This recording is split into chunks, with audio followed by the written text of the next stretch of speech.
ጾመ ድጓ ዘገብርኄር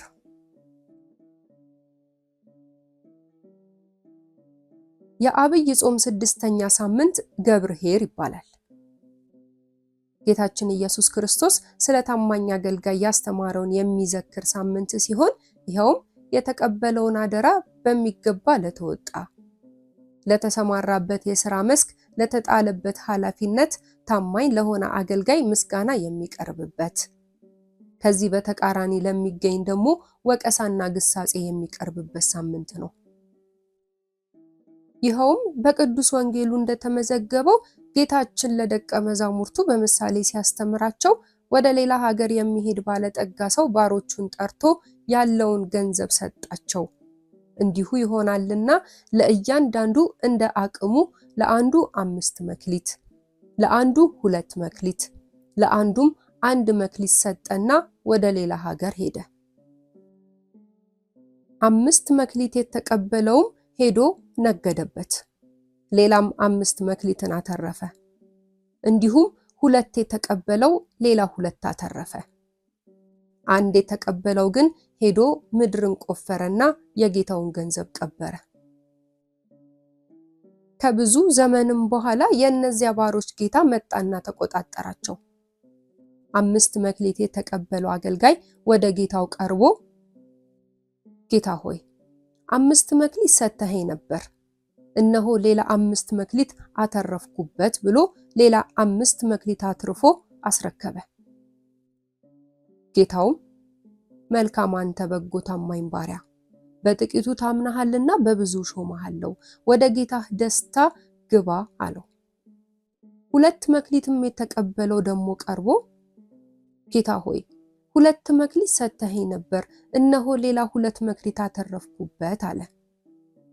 ጌታውም መልካም አንተ በጎ ታማኝ ባሪያ፣ በጥቂቱ ታምናሃልና በብዙ ሾመሃለሁ፣ ወደ ጌታ ደስታ ግባ አለው። 1 መክሊት የተቀበለው ደግሞ ቀርቦ ጌታ ሆይ ካልዘራህበት የምታጭድ ካልበተንክበት የምትሰበስብ ጨካኝ ሰው መሆንህን አውቃለሁ፣ ፈራሁም፣ መክሊትህን በምድር ቀበርኩት፣ መክሊትህን ነሆ አለው። ጌታውም መልሶ እንዲህ አለው፣ አንተ ክፉና ሐኬተኛ ባሪያ፣ ካልዘራሁበት እንዳጭድ ካልበተንኩበትም እንድሰበስብ ታውቃለህን? ስለዚህ ገንዘቤን ለለዋጮች አደራ ልሰጠው በተገባ ነበር፣ እኔም መጥቼ ያለኝን ከትርፉ ጋር በወሰድኩ ነበር። ስለዚህ መክሊቱን ውሰዱበት፣ 10 መክሊት ላለውም ስጡት፣ ላለው ሁሉ ይሰጠዋልና ይበዛለትማል፣ ከሌለው ግን ያው ያለው እንኳን ይወሰድበታል። የማይጠቅመውንም ባሪያ በውጪ ወዳለው ጨለማ አውጡት አለ። ያም ክፉና ሐኬተኛ ባሪያ ለቅሶና ጥርስ ማፋጨት ወዳለበት ወህኒ ተወረወረ።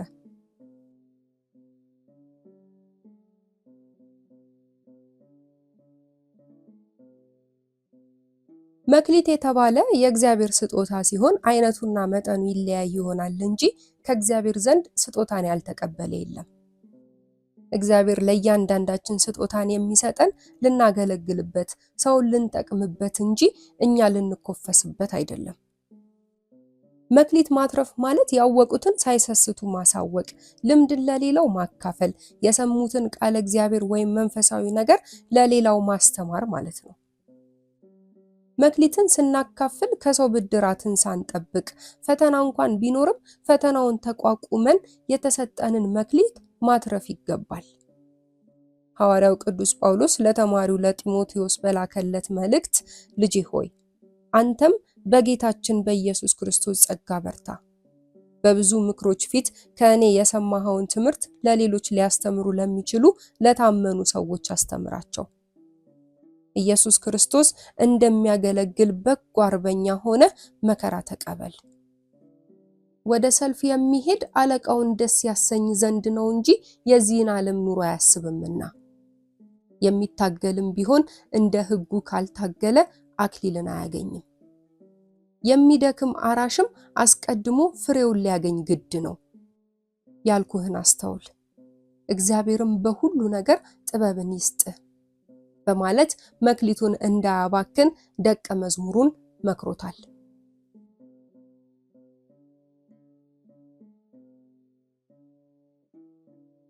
የባለጠጋው ባህሪ። ይህ ባለጠጋ የአገልጋዮቹን አቅምና ቅንነት ያውቃል። ለዚህ ነው ለአገልጋዮቹ የተለያየ መክሊት የሰጣቸው። ለምሳሌ 5ቱን መክሊት ለሶስተኛው ባሪያ ሰጥቶት ቢሆን ኖሮ ኪሳራው ብዙ ይሆን ነበር። ነገር ግን ባለጠጋው የአገልጋዮችን ባህሪ ስለሚያውቅ የቱ ታዛዥ የቱ ልግመኛ እንደሆነ ስለተገነዘበ ብዙ ኪሳራ እንዳይደርስ አድርጓል። ስለዚህ መክሊቱን እንደ አቅማቸውና እንደ ችሎታቸው ሰጣቸው። ሌላው ይህ ባለጠጋ መሸለም የሚወድ ዋጋ መስጠት የሚያውቅ ከደስታው የሚያሳትፍ ቸር ባለጠጋ ነው። ዛሬ ሲያሰሩ እንጂ ሲሸልሙ ለማይወዱ፣ ሲያዙ እንጂ ሲያመሰግኑ ለማይታዩ ንፉጋን ባለጠጎች ትልቅ ትምህርት ነው። ይህ ባለጠጋ ግን ከቸርነቱ ብዛት የተነሳ አሰርቶ ገንዘብ አይደለም የሰጣቸው። ወደ ጌታህ ደስታ ግባ እንደተባለው ደስታውን ያጋራቸው። ከኔ ጋር እንደኔ ደስ ይበላችሁ፣ ዓለሜን ደስታዬን እንካችሁ የሚል ባለጠጋ የለም። ዳግመኛም ይህ ባለጠጋ የማያዳላ ባለጠጋ ነው። ምንም እንኳን መክሊቱን ሲሰጥ ትልቅና ትንሽ ብዙና ጥቂት ቢያደርገውም ነገር ግን ሽልማቱና ደሞዙ ተመሳሳይ ነው። ለሁሉም አገልጋዮች የሰጣቸው ዋጋ አንድ አይነት ነው። ሁለቱም ወደ ጌታ ደስታ ግባ ነው የተባሉት። ሶስተኛው አገልጋይ መክሊቱን ባይቀብር ኖሮ እንደ ባለንጀሮቹ ተመሳሳይ ሽልማት ይቀበል ነበር። ይህ የሚያሳየው የመክሊቱ ማነስና መብዛት ሳይሆን ሁሉም አገልጋይ ለተጠራበት ጸጋና ኃላፊነት ለተቀበለው መክሊት ታማኝ ሆኖ ከተገኘ ተዋረድ በሌለበት በመንግስተ ሰማያት የመኖር እድል እንደሚሰጠው ያሳያል። በሌላ መልኩ ይህ ባለጠጋ ትዕግስተኛ ነው። መክሊቱን ከሰጣቸው በኋላ የሚያተርፉበትን በቂ ጊዜ ሰጥቷቸዋል። ዛሬ ብዙ ባለጠጎች አበድረው በማግስቱ እንቅልፍ የሚያጡ፣ ተበዳሪውን ሲወጣና ሲገባ ቁም ስቅሉን የሚያሳዩ አሉ። ለእነዚያ ትምህርት ነው። ይህ ባለጠጋ ግን ከብዙ ዘመን በኋላ የእነዚያ ባሮች ጌታ መጣና ተቆጣጠራቸው ተብሎ እንደተነገረው በትዕግስት ለወራት ብቻ ሳይሆን ለዘመናትም ታገሳቸው። ከዘመናት በኋላ ግን ሊቆጣጠራቸው እንደመጣ እንገነዘባለን። ቅዱስ ጴጥሮስ ሁሉ ወደ ንስሐ እንዲደርሱ እንጂ ማንም እንዳይጠፋ ወዶ ስለናንተ ይታገሳል ብሎ እንደተናገረው ንስሐ እንገባ ዘንድ እግዚአብሔር ዘመናችንን አብዝቶ ወራትን አስፍቶ እንደሚሰጠን የሚያስገነዝብ ትምህርት ነው። የአገልጋዮቹ ባህሪ ምን ይመስላል? የመጀመሪያው አገልጋይ የገብርኄር ባህሪ፣ ገብርኄር ወይም ባለ 5ቱ መክሊት የተባለው አገልጋይ ለጌታው የታመነ ነው። የጌታውን መመሪያ ሳያዛንፍ ወጥቶ ወርዶ የተሰጠውን አደራ በመፈጸም ታማኝነቱን ያስመሰከረ ብርቱና ትጉህ አገልጋይ ነው። ታማኝነት በእግዚአብሔር ዘንድ እጅግ ያስከብራል። እግዚአብሔር ታማኝ ሰውን ይወዳል፣ ይዋጋለታልም፣ ለክብሩም ይቆረቆራል። ሌላው ይህ አገልጋይ ትጋቱን እናያለን። እግዚአብሔርን ከሚያስደስቱ ነገሮች ውስጥ አንዱ ትጋት ነው። ይህ አገልጋይ ብልህ ነው። በተሰጠው መክሊት እንዴት ነግዶ ማትረፍ እንደሚቻል የተረዳው መክሊቱን ከጌታው በተቀበለ ጊዜ ነው። የሁለተኛው አገልጋይ ወይም የገብር ምዕመን ባህሪ፣ ሁለተኛው አገልጋይ ቅን ነው። እንደ መጀመሪያው አገልጋይ ለምን 5 አልተሰጠኝም? ከባለንጀራዬ ያነሰ መክሊት የሰጠኝ እንዴት ቢገምተኝ ነው ብሎ ምቀኝነት አላደረበትም፣ ወይም የበታቸኝነት ስሜት አልታየበትም። አነሰ በዛ ሳይል ሳያኮርፍ በተሰጠው መክሊት በደስታ የሚሰራ ቅን አገልጋይ ነው። ለሁለቱም የተሰጠው የክብር ስም አንድ ነው፣ ገብርኄር ቸር አገልጋይ የሚል ሲሆን የገባበትም የክብር ስፍራ ከመጀመሪያው ጋር አንድ ነው። ይኸውም የጌታቸው ደስታ ነው። ሁለቱም በጥቂቱ የታመኑ ነበሩና። ከስጦታው አንጻር ሲታይ የባለ 2ቱ ከባለ 5ቱ ጥቂት ነበር። ሰው በተሰጠው ጸጋ ሳያጉረመርም ፈጣሪውን ቢያገለግል እኩል ክብር እንደሚያገኝ የምንረዳበት አንቀጽ ነው።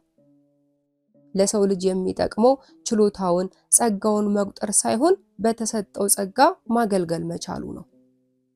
እነዚህ አገልጋዮች በእውነት በፍቅርና በእምነት የሚያገለግሉ የቤተ ክርስቲያን አገልጋዮችን ይወክላሉ።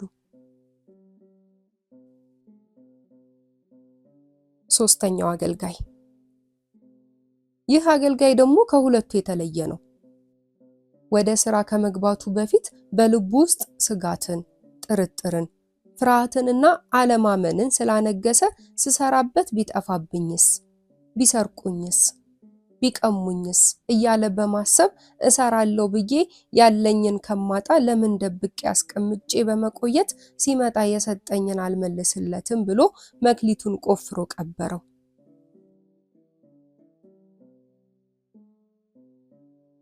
ወስብሐት ለእግዚአብሔር። መልካም የጾም ሳምንት